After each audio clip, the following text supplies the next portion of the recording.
Explicación del sistema nervioso ortosimpático. Este sistema va a tener la primera neurona en el asta lateral de la médula espinal y la segunda va a estar en la cadena ganglional laterovertebral. ¿Dónde podemos encontrarnos el ortosimpático? Pues a nivel craneal lo vamos a tener en los plexos carotidios, que son el conjunto de nervios que a modo de rejilla van a acompañar a las arterias carótidas internas formando el plexo carotidio interno y la externa formando el plexo carotidio externo. La interna se hace intracraneal a través del agujero carotidio del temporal y la externa a través del agujero redondo menor o espinoso del esfenoide. A nivel somático lo vamos a encontrar, son vías autónomas que no van a tener regulación a nivel parasimpática y nos lo vamos a encontrar a nivel de los vasos sanguíneos periféricos, a nivel de las glándulas sudoríparas y a nivel de los piloerectores. Y luego tenemos el ortosimpático vertebral, que es el que va a formar la cadena ganglional laterovertebral. El primer punto de esta cadena es el ganglio de Reeves, que está a la altura de C0 y junto al polígono de Willis. A nivel cervical vamos a tener tres ganglios. El ganglio cervical superior, que está de C1 a C4 y se va a encargar de la inervación del ganglio neumocardio-gastroentérico del vago, del nervio plexiforme, también del vago, del nervio de Anders, del 9, del ganglio de plexiforme y del ganglio de Anders, del ganglio fenopalatino, del ganglio oftálmico, de los plexos carotidios, de la hipófisis, del seno cavernoso, del corazón a través del nervio cardíaco superior, del esófago, de la tráquea y de los nervios oculomotores, que van a ser el 3, el 4, el 5-1 y el sexto par craneal.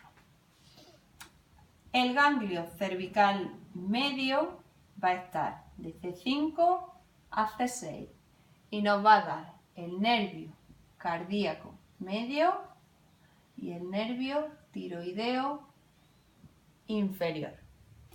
Y el ganglio cervical inferior o ganglio estrellado, que está a la altura de C7, va a encargarse del control del tronco brachiocefálico, por lo tanto, del control ortosimpático de la vascularización del miembro superior, porque este tronco va a estar formado por la vertebral, por la subclavia y por la carótida. También va a tener relaciones con la pleura, con el pulmón, con el corazón a través del nervio cardíaco inferior y con el frénico, con la tráquea y con el esófago. Vale, ahora, a nivel dorsal, ¿qué ganglios nos encontramos? Pues bueno, desde T1 a T4 vamos a tener, de T1 a T4, los nervios esplánicos torácicos. T1 más los ganglios cervicales van a llegar a un ganglio previsceral que llegarán a un plexo, formarán un plexo junto con el parasimpático. El ganglio prevertebral va a ser el ganglio esofágico. Van a formar el plexo esofágico junto con el parasimpático del vago. De T2 a T4 más los ganglios cervicales van a llegar al ganglio cardíaco y van a formar el plexo cardíaco junto con el vago. De T2 a T4 más el ganglio estrellado van a llegar al ganglio pulmonar, van a formar el plexo pulmonar junto con el vago. Todo esto son plexos torácicos. Ahora, de T5 a T9 vamos a tener los nervios esplánicos mayores, que van a llegar a un ganglio celíaco, que va a formar, junto con el vago, el plexo celíaco, que se va a encargar del estómago, el hígado, la vesícula biliar, el páncreas, el bazo, un trozo de intestino delgado, el duodeno, y va a formar otro plexo, va a dar rama al plexo ovárico o espermático, que también va a formarse por el vago. A nivel de T10 a T12 vamos a tener los nervios esplánicos menores, que van a llegar a un ganglio mesentérico superior y van a formar el plexo mesentérico superior. Este plexo se va a encargar del intestino delgado, del ciego, del colon ascendente y de la mitad derecha del colon transverso. De L1 a L2, ya en ganglios lumbares, vamos a encontrarnos los nervios esplánicos lumbares, que van a llegar a unos ganglios junto con los nervios esplánicos menores a los ganglios aórticos renales y van a formar el plexo renal junto con el vago. Estos cuatro plexos van a formar el plexo solar abdominal. Ahora, estos nervios esplánicos menores y estos nervios esplánicos lumbares también van a llegar a unos ganglios mesentéricos inferiores y van a formar el plexo hipogástrico superior, que son dos, derecho e izquierdo.